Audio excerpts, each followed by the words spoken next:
মুখরোচক খাবার তো আমরা সবাই খাই। মুখরোচক খাবার খেতে তো খুবই ভালো লাগে। আর যদি সেটা হয় ঘরে তৈরি করার খুব ইয়াম্মি টেস্টি, তাহলে তার কোনো কথাই নেই। আর আমি যে ডিমের চাপটা তৈরি করে আপনাদের দেখাচ্ছি, এই চাপটা কিন্তু কোনো নরম না। এটা হবে একদম ক্রিসপি, একেবারে খুবই সুন্দর শক্ত হবে। বাহিরেরটা খুবই শক্ত আর ভেতরেরটা নরম।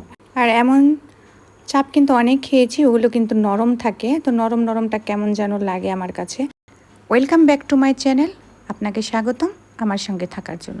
আমি এখন এখানে নিয়ে নিয়েছি সিদ্ধ করে ডিম। সিদ্ধ করে ডিমটা নিয়ে আমি এখন নাইফ দিয়ে খুব সুন্দর করে এভাবে 4 খণ্ড করে 6 খণ্ড যেভাবে পারেন আপনারা কেটে নেবেন। তা আমি এভাবে কিন্তু স্লাইস করে কেটে নিয়েছি। এই তো দেখেন এখানে কেটে নিলাম। এখন আমি এই তো তেলের ভিতরে দিয়ে দিলাম পেঁয়াজ কুচি আর 2টো শুকনো মরিচ। এগুলোকে দিয়ে এখন আমি এখানে সিদ্ধ করে নিয়েছিলাম আলুটা, ওইটা দিয়ে আমি যেভাবে ভর্তা বানান ওইভাবে ভর্তাটা বানিয়ে নেবেন। আমি এভাবে ভর্তাটা বানিয়ে নিলাম। আর এখানে আমি দিয়ে দিলাম কিছু পুদিনা পাতা কুচি আর ধনিয়া পাতা কুচি। এভাবে দিয়ে আমি মাখাচকা করে কিন্তু মাখিয়ে নিলাম।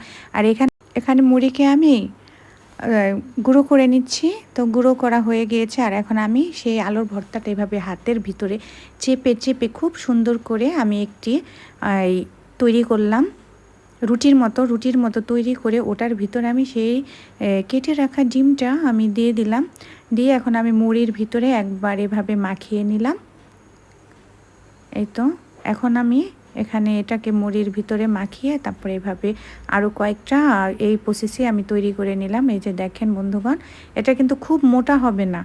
পোরটা না, বাহিরের যে পোরটা আছে এই উপরের পোরটা বেশি একটা মোটা হবে না। মোটা হলে কিন্তু ভালো লাগে না খেতে। এতে এরকম পাতলা পাতলা করে আপনারা হাতের সাহায্যে একটু ডিমটা ভিতরে দিয়ে তারপরে তো চেপে চেপে আমি ডিমটা ভিতরে ভরে নিলাম। ভরে আবার আমি এভাবে কয়েকটা আমি তৈরি করে নিলাম। খুব সুন্দর করে হাতের সাহায্যে আমি তৈরি করে নিলাম। আর এখানে নিয়েছি আমি 2টো ডিম। এই দুটো আমি এখানে কুসুমটা আলাদা করে নিলাম।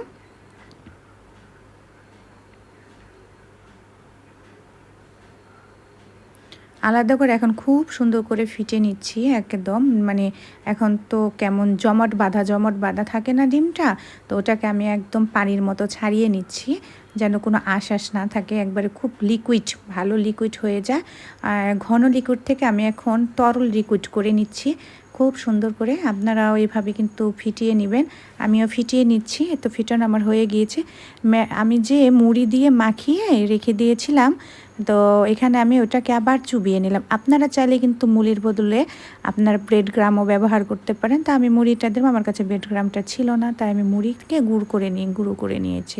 তা আপনারা চাইলেও এভাবে ব্রেড গ্রাম দিয়ে আবার কিন্তু এখানে আমি ডিমের ভিতরে চুবিয়ে তারপর আবার এখানে আমি মুড়ির ভিতরে মুড়ি ম্যাশ করার ভিতরে কিন্তু আবার দিয়ে আবার কিন্তু নিলাম। এভাবে বারবার কিন্তু দুবার করে আমি আবার চুবালাম, আবার নিলাম, আবার চুবালাম, আবার নিলাম। এভাবে করলে কিন্তু উপরটা একদম ক্রিসপি খুব সুন্দর শক্ত হবে, একদম নরম হবে না।